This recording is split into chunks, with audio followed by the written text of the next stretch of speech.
The rising cost of food and housing in our nation is making life unaffordable and unbearable for thousands of Canadians. Today on 100 Huntley Street, we explore the impact of the cost of living crisis and how we can take action to help our neighbors in need.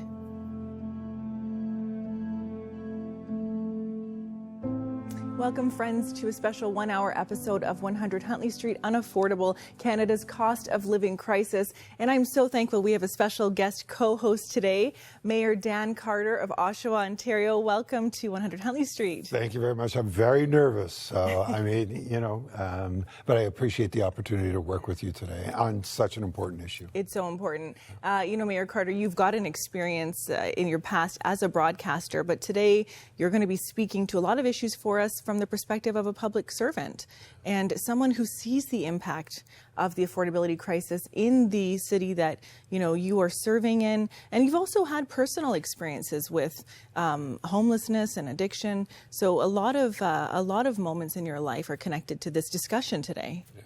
I'm looking forward to it because I believe that this is a moment in our nation that we have to have this conversation. Yeah. The average family is continuing to be able to struggle or continues to struggle, but they're trying to figure out how are we going to create a pathway and a future for our children and our grandchildren. And I think we need to have this conversation. I think that if there's things that we can start doing and things that are, as I always say, manage expectations, maybe we can get to a place where we really get to the point of unaffordability. And we talk about people that are both dual income and those that are on ODSP or OW. We need to have the conversations about how it's impacting both those sectors. So I'm looking forward to it. I think it's going to be amazing. Yeah, I'm excited to unpack so many of these issues connected to affordability. And, in Oshawa, where you serve, you've got 170,000 residents. Is that correct? It's now 190,000, so we're growing. Wow. And the diversity of our community is changing dramatically. We have people from all around the world, our universities and colleges. We have approximately 142 different nations that are represented at our colleges and universities. That's a great thing for our diversity, but it also brings complexities that I don't know if we were fully prepared for, but we are working through it. Well, that's right. And Canada's had a growth spurt as well in population. It's gone to, I believe, 41 million now. It's grown almost in the last 5 years, I think over 5 million. And then we have a refugee crisis that's also happening where individuals are seeking a place of safety here in Canada. And we're trying to do our best in regards to understanding their needs and making sure that they've got the proper services to be able to support them. It's a very complex moment, both for government and for agencies providing these services. Yes, that's right. And how are you seeing the issue of homelessness impact Oshawa in particular? We've seen the numbers grow unbelievably. We've gone from, in 2020, about 45 individuals. We have over 300 individuals now that seek that type of assistance. So we've seen an explosion. And what we've also seen is the complexities of these individuals. Many of them are dealing not only with an addiction issue, but a mental health issue and severe mental health. In many circumstances, we're seeing individuals that have schizophrenia. And that really was something that we didn't expect in March of 2020, and we're still trying to figure out how do we serve these people in the best possible way to meet their needs. Well, that's right. And this year alone, in 2024, they're saying that 1 million Canadians will access a food bank for the first time in their lives. And so we know that we're in dire straits. The pandemic has had quite an impact. Well, throughout this hour, we're going to be sharing stories to inform you on what is happening in Canada when it comes to the affordability crisis. We're also going to be looking at what local organizations are doing and what followers of Jesus are doing to make a difference. But to get an insight into what is happening in our nation, take a look at this. Images of tent encampments and people waiting in line for food display a stark reality happening right here in Canada. Canada's cost of living crisis is leaving thousands upon thousands of people unhoused, unfed, and struggling to afford their basic needs. What's it like for people in Canada who are living with food and housing insecurities? Wondering where you're going to sleep, wondering what you're going to eat. This is constant. Trying to make sure that you're safe when you're out, because you're sleeping literally outside. If I didn't work one day, it would affect me. I wouldn't be able to buy groceries. I wouldn't be able to get to work. What's it like for citizens living in our country who are struggling with food and housing insecurities? The face of hunger has changed. More than 1 million Canadians are expected to access a food bank for the first time this year. Almost 50% of people that use food banks, if they didn't have access to a food bank, would be unhoused. And the lack of housing across the country is pushing up the cost of rent and pushing out those who can't afford it. 44% of Canadians say they're worried about their household's ability to afford rent or housing. And 1 in 10 Canadians say they have experienced some sort of homelessness. Where will people turn to for food and shelter? We met our tenants by going to encampments, by going to temporary housing opportunities. And it's really hard to find hope in those places.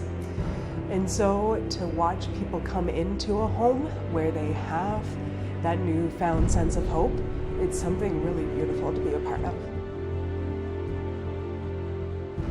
How can people break free from the cycles of poverty? Our heart is transformation, and we want to see people move from where they are to where God has for them. And what role do Canadian Christians and churches play in being part of the solution? Maybe this is Reformation 2.0, except instead of nailing stuff to doors, we're ripping up streets and making apartments. Today on 100 Huntley Street, how we can all make a difference when Canada's cost of living crisis is making life unaffordable.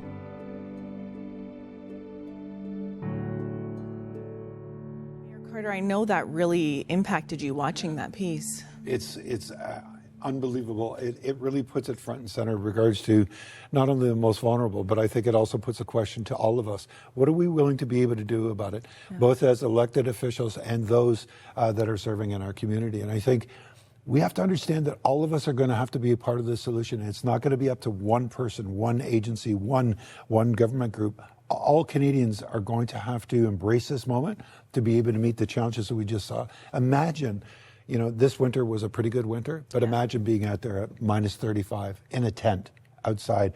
And in my city, I say that's unacceptable. We have to do everything we possibly can to make sure people have a proper place to sleep every single night. That's right. And, we know that there's a difference between hidden homelessness, like homelessness we might not realize someone's experiencing. So they could be couch surfing, staying at a friend's house, just trying to get through. It's amazing. There's individuals that are even sleeping in their car. They are working, but they're not making enough in regards to being able to pay rent. They've got enough to be able to feed themselves.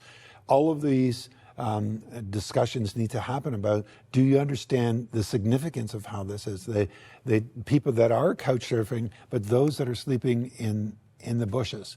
And then those individuals that are able to afford somewhere to stay, but can't afford to be able to eat. And we're seeing, as you've been able to say, is, our food banks are exploding. And these are individuals that absolutely need our help right now. They certainly do. And the challenge is when someone has to make a decision between putting a roof over their head or choosing to have a healthy meal, or maybe even buy the medicine that they need to survive. One of the interesting things that I don't know if we ever have a conversation about, but what does that do to one's self-esteem, self-worth, how they see themselves? How do they deal with the stressors of the day?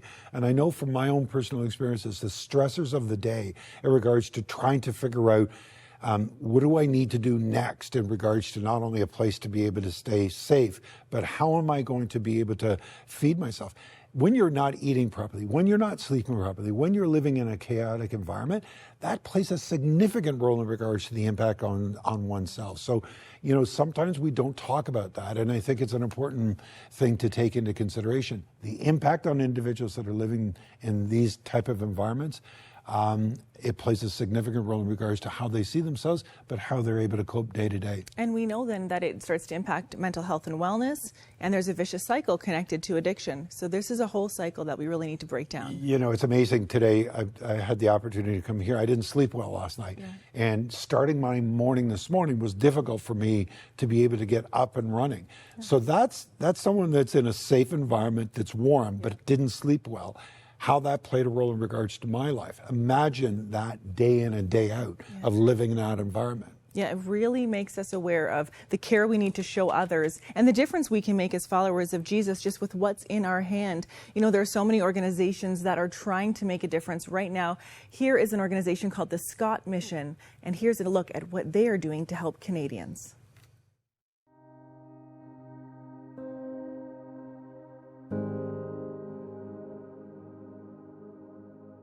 When you lose everything overnight, that's a lot to deal with. Approximately about a year I've been homeless, and I found this place this past September. But other than that, I was on the street the whole time. The company I worked for, the owner decided to retire after the government had everyone shut down for a little bit, and then the COVID benefits came along, so that helped with my mortgage. But I realized that with my age and, I don't know, maybe 80, 90 resumes, nothing. Except for a couple of interviews, but when they saw how old I was, they're looking for someone younger. And I just kept trying to find money for the mortgage and couldn't. And the bank just went, sorry, but we can't do this anymore. And they foreclosed on it. David's story is all too common. The amount of seniors who found themselves homeless in Toronto has doubled in the last 4 years. The needs are real for seniors. Many of them are on fixed income. It's hard to get a job if you lose it. And so that makes it really difficult, especially in an economy where things continue to go more and more expensive. And so, you know, the opportunity to serve seniors and to take care for them is really important. It's at the heart of Jesus for sure. And it's not just seniors feeling the crunch to meet their basic needs. Thank you, Jesus, for all the provision. And in Jesus' name we say, amen. People of all ages line up at Scott Mission for a hot meal, and their vision is to provide so much more in an effort to see an end to poverty. We know that a meal is really important. If you're hungry, a meal is hope, right? But we want to step beyond that meal. We want to step into transformation and seeing people's lives changed, God's Spirit transform, and people walk into the fullness of what God really created them to be. And so those are some of we've created some wraparound services that we really see as being transformational in people's journey. So that is, we've started walking into counseling. We offer case management. We also offer health services. So it's a meal, but then there's so much more that comes with it. 20% of people in Toronto live in poverty. To address the widespread needs, Scott Mission created what they called the Hub to distribute food and clothing across the city. What that does is give us the ability to centralize our warehouse, our kitchen for all the hot meals that we produce, and then we can send them out with our distribution team to actual neighborhoods and actually serve people in the neighborhoods that they're in. Little by little, I don't think things don't change immediately, but I think as everybody steps into this huge issue together, that's where we're going to see change. It can feel really overwhelming, but there's so many things that each of us can do. So we always encourage people, if you're curious, come in and see what the mission's doing. Come in, have a tour, come in and volunteer. People can pray. We know that God's Spirit is working, and the more people praying, the better it is to see transformation in our city. And then, of course, people can donate as well. That makes a big difference in the lives of our guests here. After a year of being unhoused, Scott Mission has given David hope. I had nowhere else to go. So when you're at the bottom, the only way to go is to look up. So I was feeling hopeful that there was something there for me.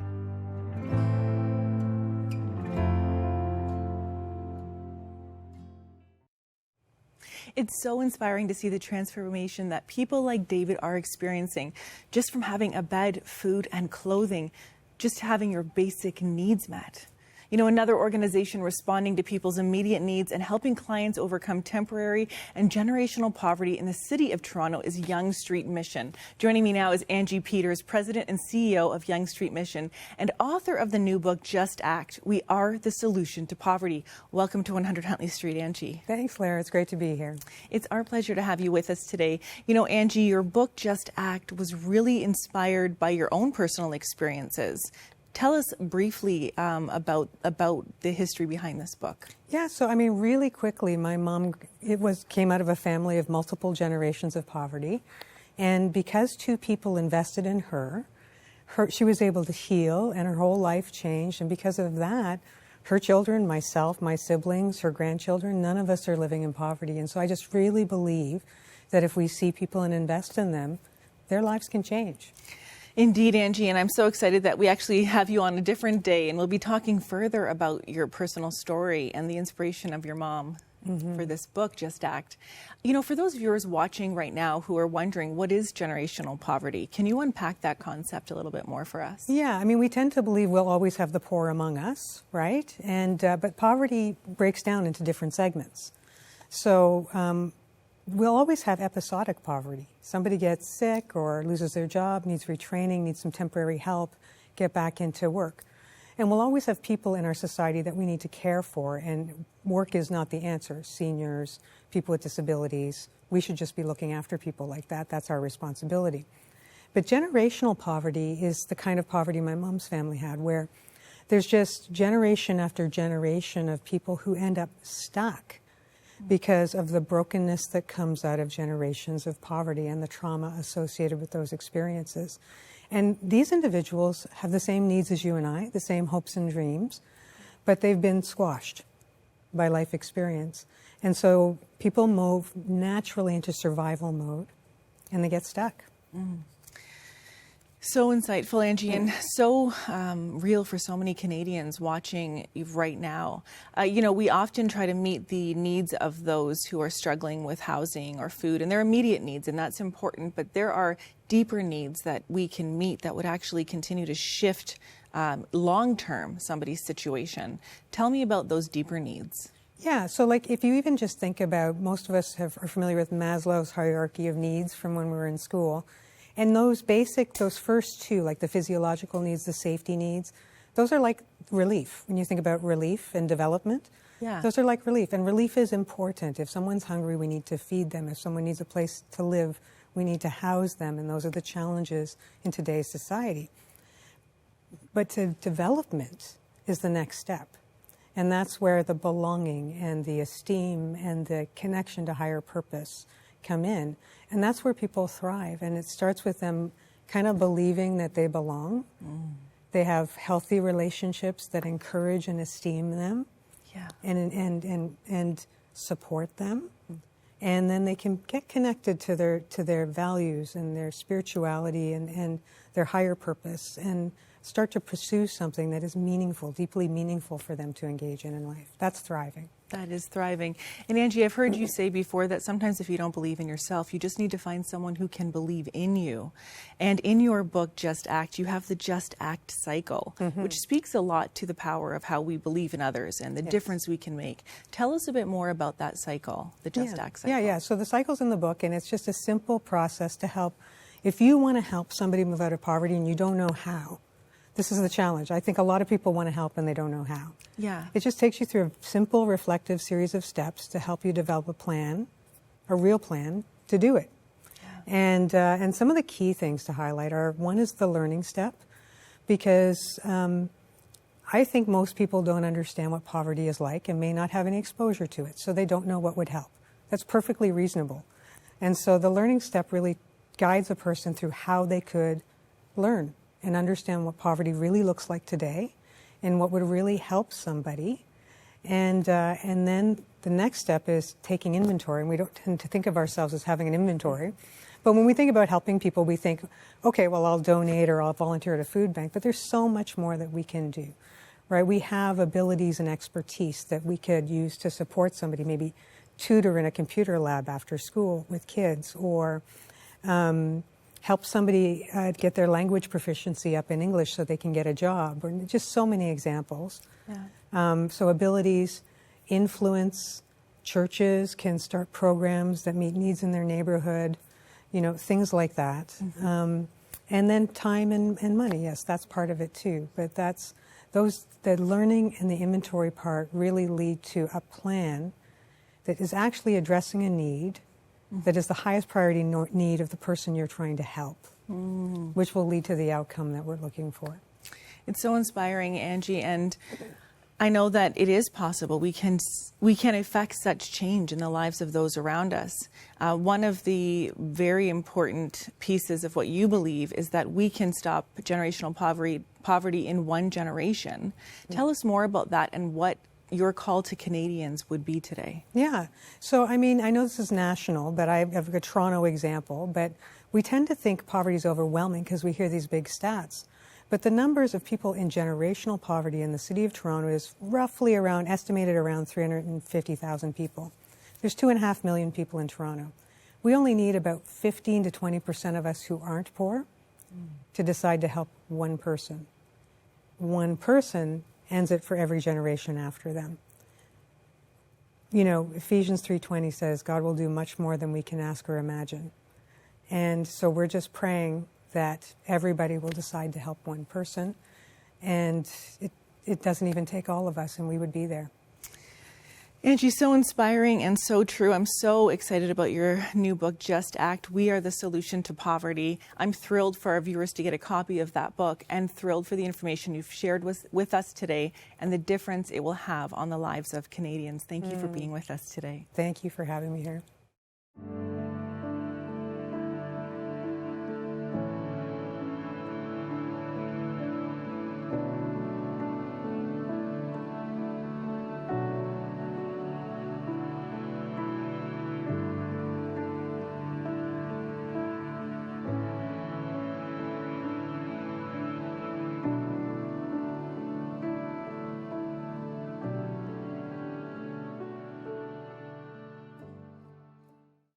Wow, Dan, hearing from Angie is so encouraging. And, when I listen to her story, I can't help but think of my own journey. My mom actually was a single mom of 3 girls, and there was no child support in the house. And so sometimes we would live off of 3 items in a week, right? A bag of potatoes, some ground beef, and we'd have some canned goods. And I look back, but I didn't realize it at the time, we were experiencing food insecurity. And it took someone believing in her and seeing her talent actually to do artistic creations in store windows. And eventually my mom actually ended up owning a clothing store, and it completely transformed our life. But you can stop it in one generation, and I was able to go to university. My sister was. It's pretty incredible. It's amazing what happens when one believes, but also when somebody's poured in at the right moment at the right time. It's just incredible. I was blessed because my parents were born in 1915. So them going through the Great Depression and understanding what that was and how they taught me about those experiences really left an imprint on my DNA, because it really showed that, that all of us are going to go through challenging times and struggles in our lives. But it's others that really see something in us that lift us up at those important moments. I love that bumper that came up. It was just... That Bible verse, when you do something for the least of these, you're doing it for me. I absolutely love that. I think it just says everything about what we can do. And that interview was a great interview because, yes, we can break the cycle of poverty in one generation. And where do we start? Do we start with the youth and those that are the ones that are willing to be able to kind of embrace new ideas and concepts? And I know that Paula and myself, we had an experience. We started an organization called the Day of Hope and Leadership, raised money for a center that we opened up called the Hope Center of Learning. And our whole idea was, how do we pour into young people so that they know that the impossible is possible? Yeah. And, that they can go to college and university, that they do have great talents and skills.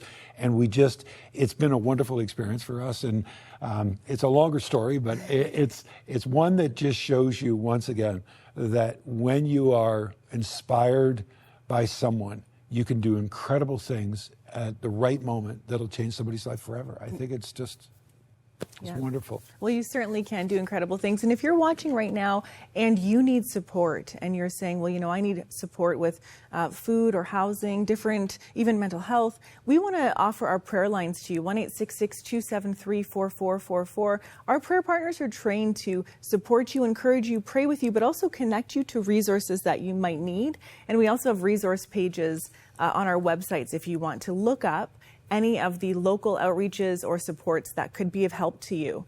It's amazing when we think about one person, Mayor Carter, changing the trajectory of someone else's life, but it happens all the time. And at a park in Hamilton, Jeffery Ing happened to call up 5 of his friends because he saw people in need. Now, 3 years later, he's leading 140 volunteers and serving more than 800 people every single week. Let's take a look at the heart behind the Gore Park Community Outreach.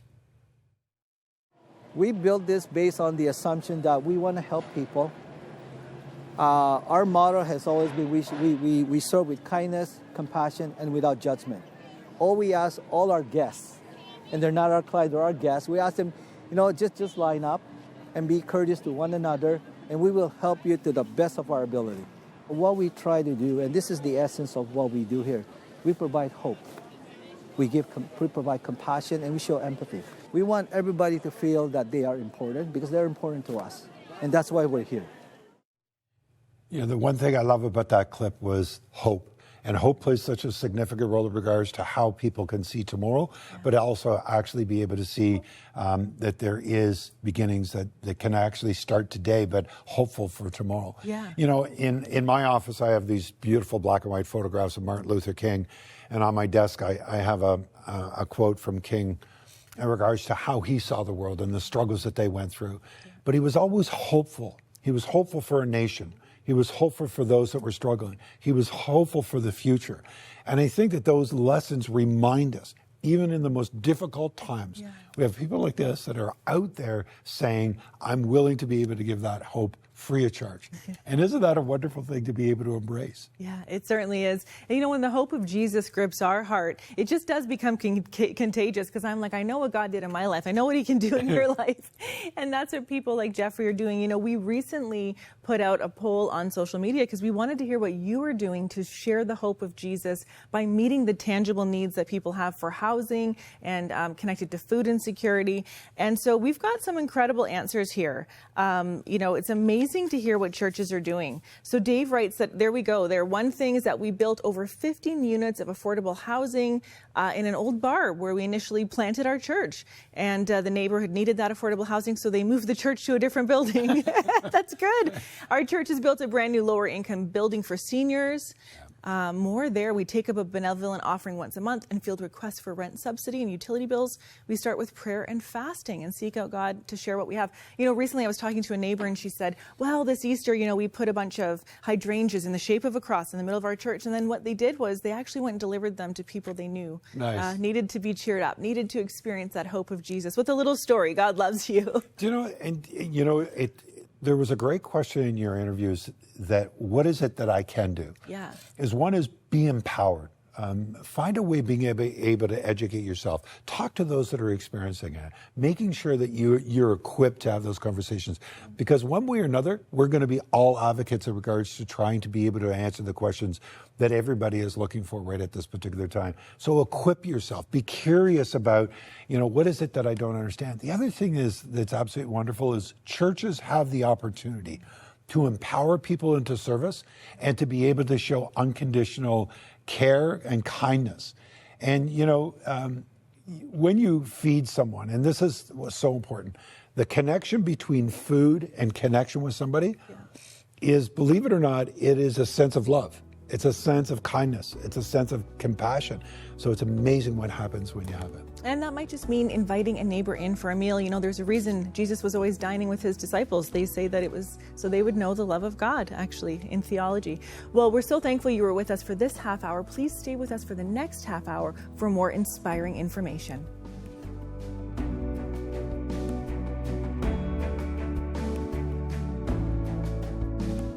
Thank you for your ongoing support of Crossroads, a supporter-funded nonprofit organization and member of the Canadian Centre for Christian Charities. Thanks to faithful people like you, we are able to continue producing 100 Huntley Street. You can write to Crossroads, P.O. Box 5100, Burlington, Ontario, L7R 4M2, or visit crossroads.ca to learn more about our programs.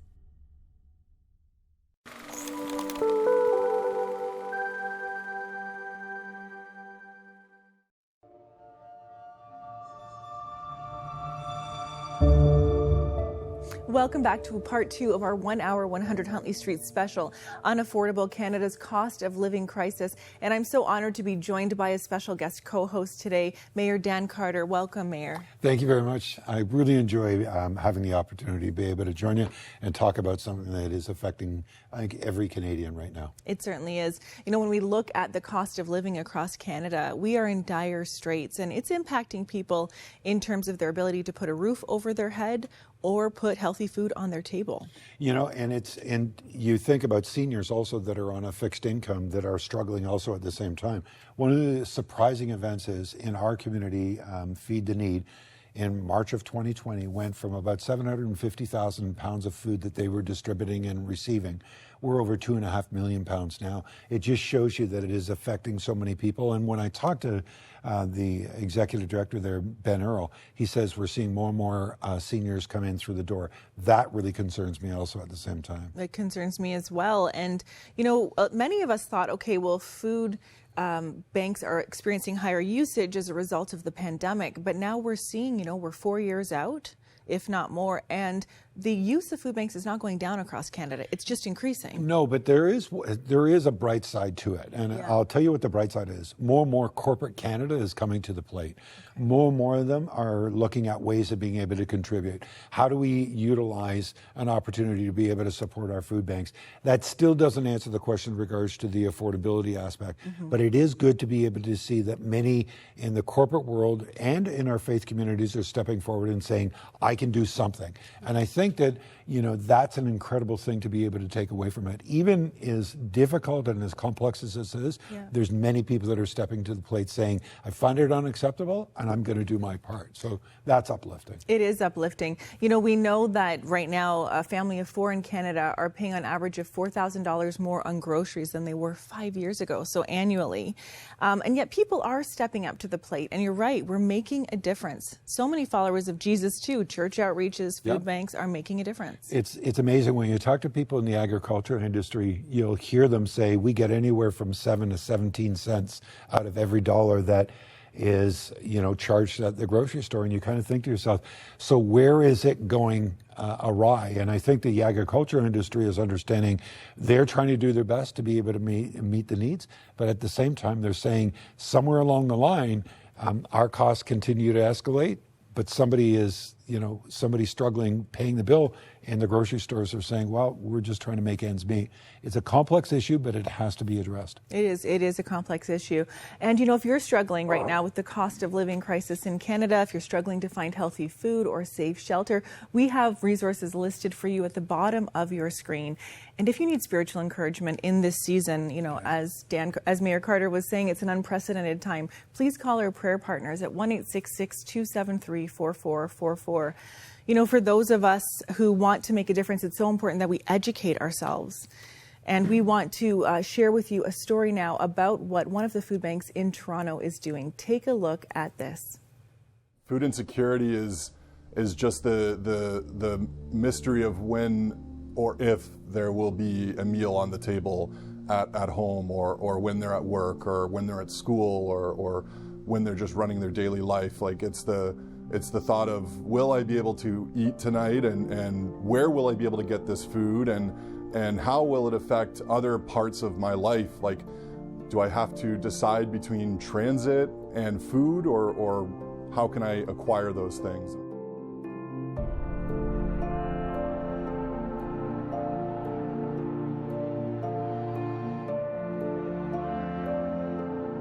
Honestly, it was scary.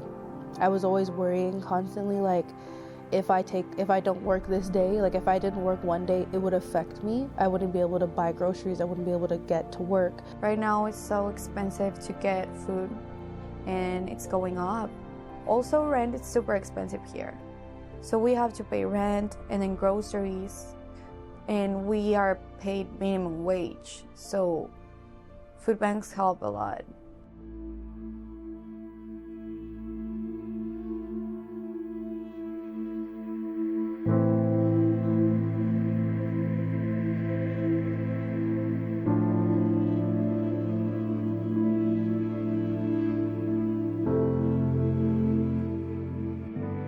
The high cost of food has very much affected our whole food bank in almost every area and in our community.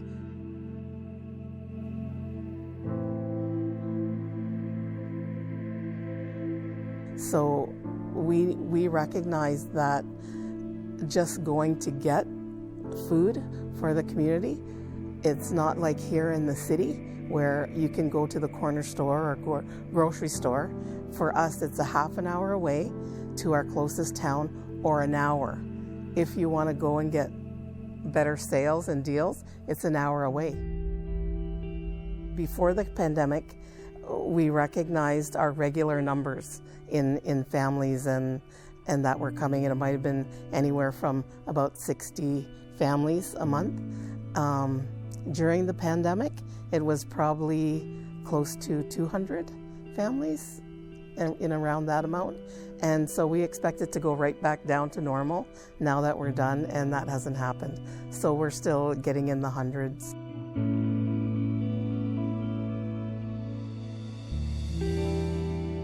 One thing I have noticed over the last 3.5 years is the face of hunger has changed. At one point, it was just the homeless, but now we see seniors, we see students, we see, for example, in our own city, the food bank, their demand is up over 50%.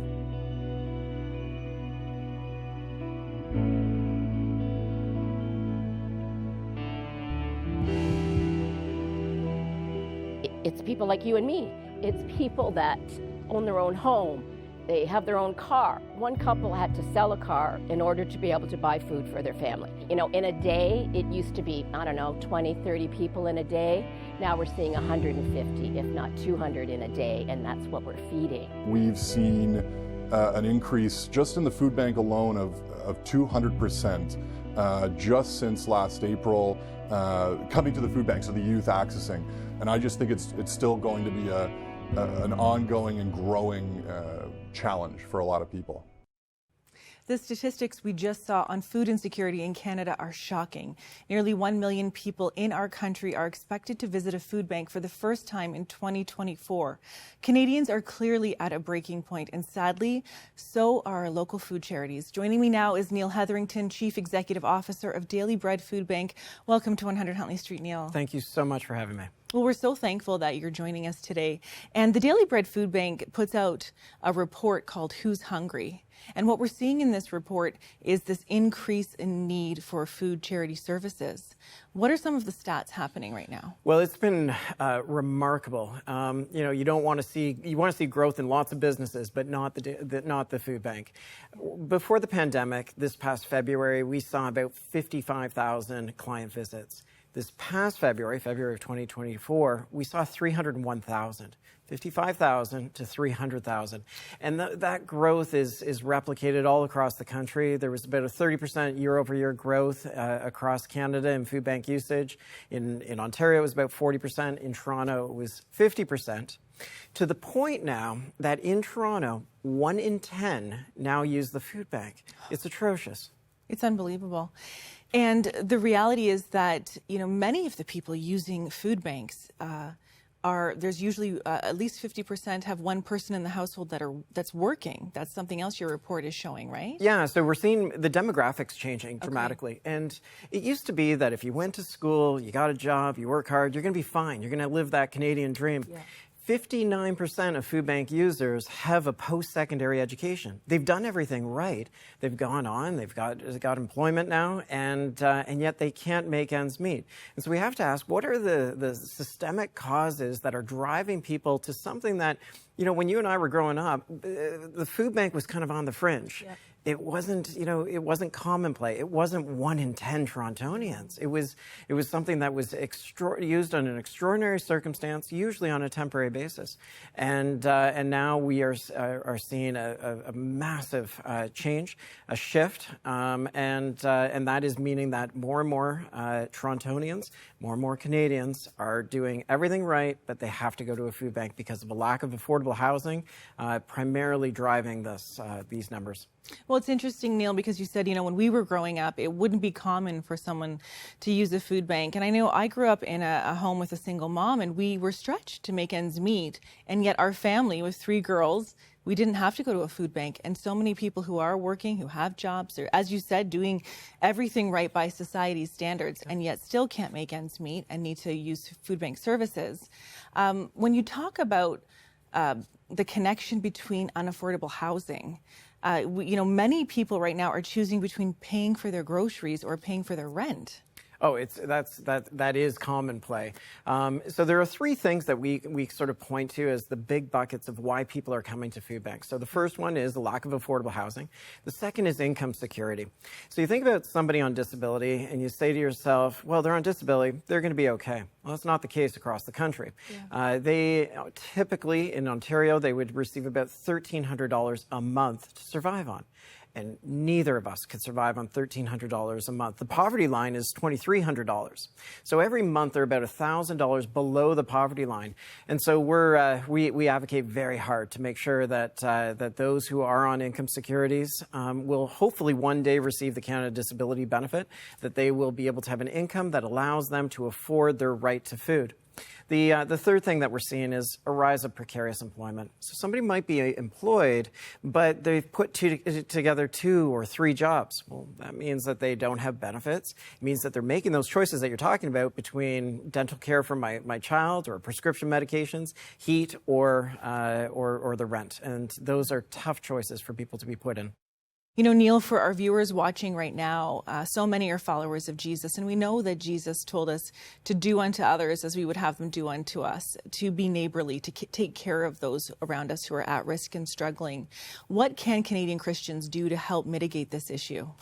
Well, I think they can, put their faith into action, and that action can take a variety of forms.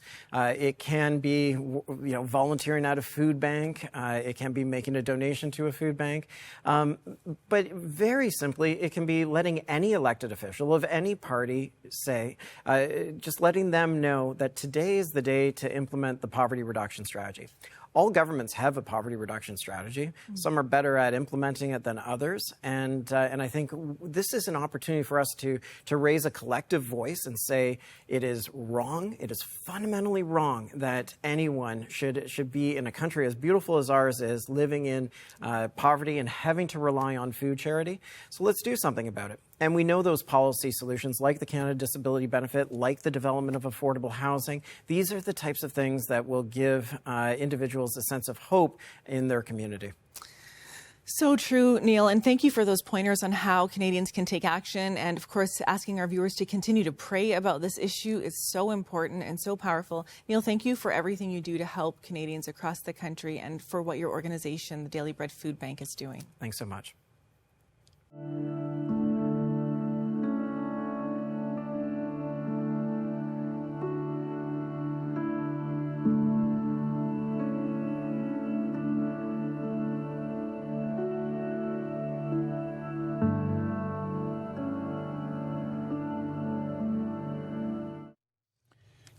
I watched that interview, and it was a powerful statement that Neil was making, but he is absolutely correct. I think many of us look at poverty and say, poverty has always been, it always will be. But I thought there were some really important points there. Talk about precarious work environments. Yeah. We don't take that into consideration. More and more Canadians are not being able to have a full-time job with full benefits to be able to make sure that they can provide for their family. I think that that's a really important issue. Yeah. And putting faith into action, I think Neil said, I thought that was a really important part. But that conversation was an important conversation, not only to Canadians, but I also heard him challenge me as an elected official about poverty reduction. So well done. Yes. It was really done. And I feel challenged all the time about what I can do to make a difference in the lives of those around me who are struggling with food insecurity or homelessness, even with job insecurity. It's interesting because when we look back at Jesus and what he said in the New Testament, he spoke consistently about individual responsibility to foster justice and less about the systems and the government around, but actually like as individuals, this is what we can do. And, you know, his great commandment, love the Lord your God with all your heart, mind, and soul, love your neighbor as yourself. How would we want to be cared for if we were struggling in these ways? You know, I love this Bible verse in 1 Peter 4:10. Each one should use whatever gift he has received to serve others, faithfully administering God's grace in its various forms. And I think that's what's at your heart, Dan. You know you're called to lead because you're called to serve. I think it's one of the greatest honors I know that I've been able to be blessed upon, is to be able to serve people and to truly be able to understand that I hear the challenges of people today. And, you know, that's my call to those that are elected. Let us stop talking and let's continue to listen. Listen to Canadians, listen to their stories, listen to the things that are good and bad, but let us work together. And, you know, the reality being is government's not going to be able to fix everything. Yeah. But collectively, each of us can do something. And I think that that's what Neil was saying too. Yeah. You know, you just described a wonderful thing. It is dependent upon each of us to be able to truly be able to lift someone up. And I think that at a time right now, in my opinion, we need the best of us coming out. Yes. Not the worst of us. And it's so easy for the worst of us to come out these days. And you know, the Bible says we fight not against flesh and blood, but of principalities. And the reality is there is a darkness that will push at people and will want to get angry, but we really need to work on that and the difference that kindness can make in someone's life. Oh. We were talking about that earlier, just off camera, about how when those who are struggling in the margins, everything's transactional. If you're struggling with homelessness, food insecurity, or addiction, it's just transactional. But that moment of kindness we show someone changes everything. Say good morning to somebody as you get on the elevator that you've never met before, and they get very awkward very fast. But it makes their day. Yeah, that's right. It's amazing. And that's our challenge, you know, even for you and for each one of us. I know Dan is considering that as he serves in a leadership capacity in Oshawa, and I'm considering it as a mom and someone who's in ministry. What can we do to make a difference? What do we have in our hands that can make a difference? So that's our challenge. We're going to come back to you, but in a moment we're going to show you somebody who's using what is in their hands to make a radical difference in the lives of those in Hamilton, and his nickname is Chop. So take a look at this. So they actually call this a chop shop, right? So it's like a barber shop, but like outside. And any typical barber shop, anyone who knows, any male that's out there, you know that we have barbershop talk. So what do we talk about? Football, basketball, women, right? Typical conversations you have. Same thing with women when they go to salons. You know, they talk about their different experiences. On the streets, it's different. I feel like we don't talk about these things. We talk about like real life scenarios. When I have conversations with these individuals, they have a very unique perspective on life. And every time I ask them, "Are you here in Hamilton?" They say, "No, I'm in a tent. I'm over here.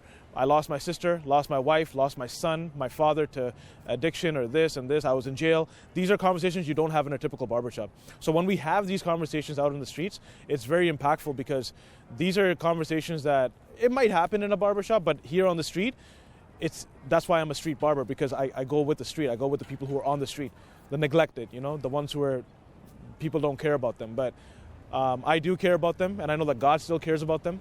And when we have these conversations, it opens up to a stranger who's cutting their hair, you know, to have all these conversations in life and what they've been through. What an amazing story, and what a difference that makes. Yeah. A small thing like that, but that again reminds us our gifts, our talents have an opportunity to be able to change somebody's life, and Chops just showed us how to do that. Yeah. Amazing that. Think about that, a haircut. I'll tell you a very fast story if I can. I gave a pair of gloves to somebody one day because their hands were cold, and they said, "You know, Mr. Carter, I don't know if I'll ever get them back to you." I said, "Don't worry about it." And a couple of weeks later, 3 or 4 weeks later, he phoned me. He was a college and university student. And he said, "Mr. Carter, I can't give you your gloves back." And I said, "I told you, don't worry about it." Right? And he said, and I said, "Why is that?" Just out of curiosity. He said, "Well, when I was finished doing my duty at the TCC," he said, "I saw a homeless guy, he didn't have a pair of gloves, so I thought I'd give him yours." And it just reminds you once again, those opportunities present themselves. We have the opportunity to do kindness. It doesn't seem like big stuff, but it really does make a difference. It really makes a difference. And, you know, it reminds people that God cares about them. He sees the little needs in their lives that sometimes, you know, we don't think God's seeing everything, but he does. Yeah. You know, the Bible says, look at the birds of the air. They do not sow or reap or stow away in barns, but your heavenly Father feeds them. Are you not much more valuable than they?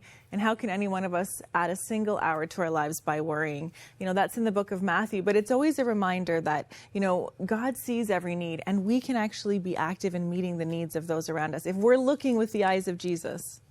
It's you know, today's been a wonderful day for me, I have to say, because it just reminds us once again that each and every one of us can do something. And you know, it just reminds us of the goodness of our nation, of the people that call Canada home, the province of Ontario. It just reminds us once again, you know what? No problem is unsolvable. And the reality being is we never walk alone. We never walk alone. We're together and God is with us. And, you know, community is life-changing. We know that. And we've been tracking with a very special ministry called Indwell, and they make sure that people have an affordable place to live. It's a safe space for them, but it's also a place of thriving community that changes lives. Take a look at this. I will say that of the first 15 individuals that were moving into this building, the average length of chronic homelessness has been approximately 8 years. And so coming from chronic homelessness into permanent housing is a really tough leap for many people.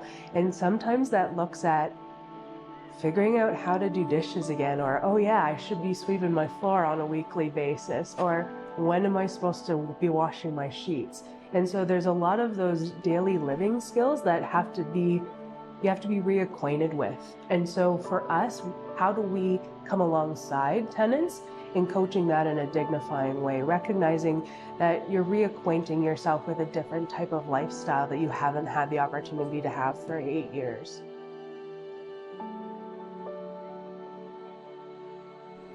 We met our tenants by going to encampments, by going to temporary housing opportunities. And it's really hard to find hope in those places.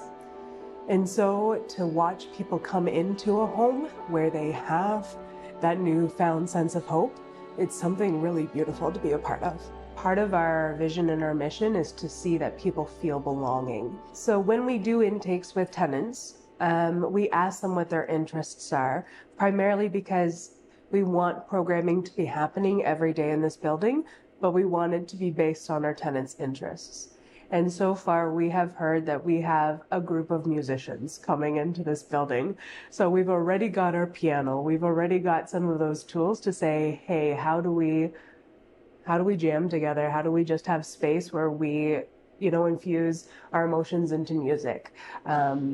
Or just come together and listen to music as well. So that's some of the programming that we're doing.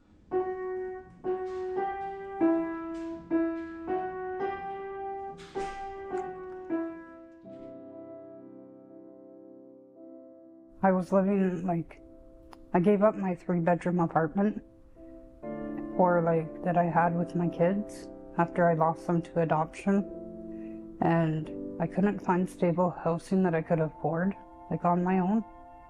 So I had to stay in shelters and motels. It was rough, especially at the motel, because it was the atmosphere was not good. There was a lot of drugs and alcohol, and it was scary at times.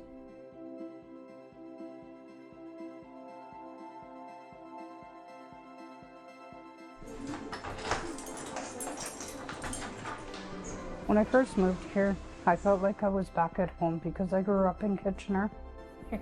So you guys to come and help you build it. Yeah, well, that's great. Yeah. Living at Indwell is it's like an extended family. So it's positive, you can talk to the staff when you need to, and they're there to help you.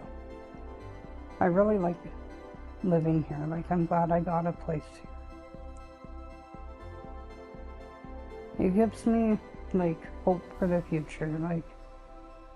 knowing that I have a safe place to come to and I can call it home. Wow, such a beautiful ministry. And, you know, Dan, when we started to look into this issue of affordability in Canada and the struggle of food insecurity and homelessness in our nation, I was discouraged as I looked at the stats. So we've been researching for quite some time, a big team here of producers. And yet, as I did this special and as we started to see the stories of the change that was happening in people's lives, because everyday Canadians stood up and said, okay, I'm going to make a difference. I'm going to do what God has asked me to do as a follower of Jesus and be the hands and feet of Jesus. It's so inspiring now. And I realize we can do so much. And I'm thinking back in my own life. I was like, just thinking the other day, I had a friend and she was a single mom and, you know, she was interested in going to school. And all I did was offer to babysit. And she ended up getting a degree and now she's a small business owner. And I look back on that whole experience and I'm like, I didn't even know what I was doing, but it's that little act of kindness, which you understand as a municipal leader. You have been really pushing that in different ways. You do something really interesting as part of one of those initiatives. We did something that we discovered. I used to have this organization called the Day of Open Leadership that my wife deserves all the credit in the world of it. We'd invite 350 business leaders. And we did this one day called Ordinary Actions Can Have Extraordinary Impacts. But we wanted to find out, is that actually factually true? So we gave out 350 envelopes with a $20 bill inside. And at the end of the day, after inspiring and motivating, and I said that to them, we've inspired, we've motivated, we're pouring into you. I want to see if we're making a difference in your life and how you can make a difference in somebody else's life. Take the $20, grow it as much as you can, and then give it away unconditionally. And we gave out about $7,000 that day, and 48 hours later, with tears running down my face, we were getting these emails about how people were making a huge difference. It was $87,000 that was made in 48 hours. It's amazing what small acts of kindness can do. It just reminds us, once again, it doesn't have to be grandiose. Yeah. That's why I say good morning. You know, people that live on the streets and that are struggling today, even a senior, when you say good morning to them, say, you know, hi, you may be the first person that even said hello to them in the last, you know, day. It's amazing what we can do. We don't have to do grandiose things. No, it is amazing. And, you know, it makes me think about Jesus with the loaves and the fishes. Yeah. You know, we bring these little items that we have and God multiplies them because we give them to him and we say, what can we do? One of the things you can do is wake up every morning and say, okay, God, who can I notice today? Whose life can I make a difference in? That's good. And of course, you know, motivating your local church that you're probably a part of to do outreaches.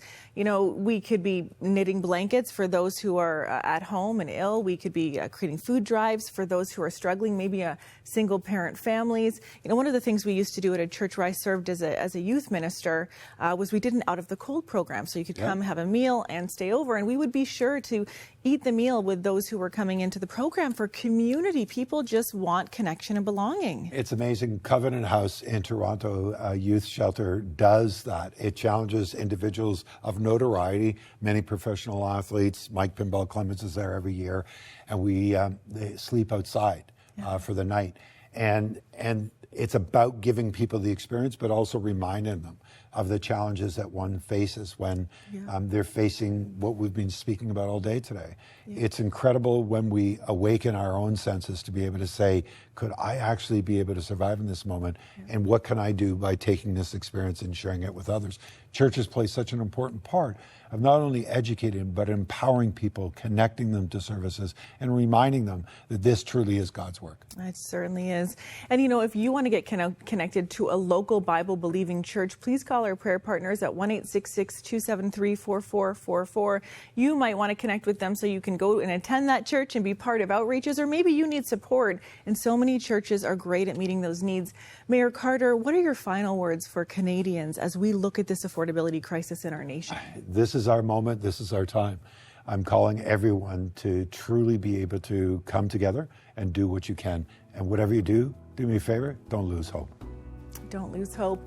Well, we're so thankful that you've joined us for this journey, this 1-hour program on 100 Huntley Street, as we seek to equip and inspire Canadians to make a difference in our nation for those who are struggling. God bless you. See you soon. That's good.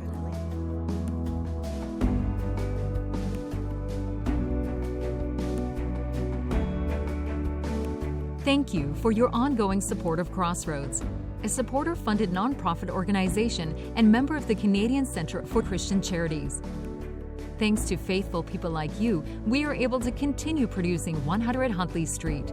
You can write to Crossroads, P.O. Box 5100, Burlington, Ontario, L7R4M2, or visit crossroads.ca to learn more about our programs.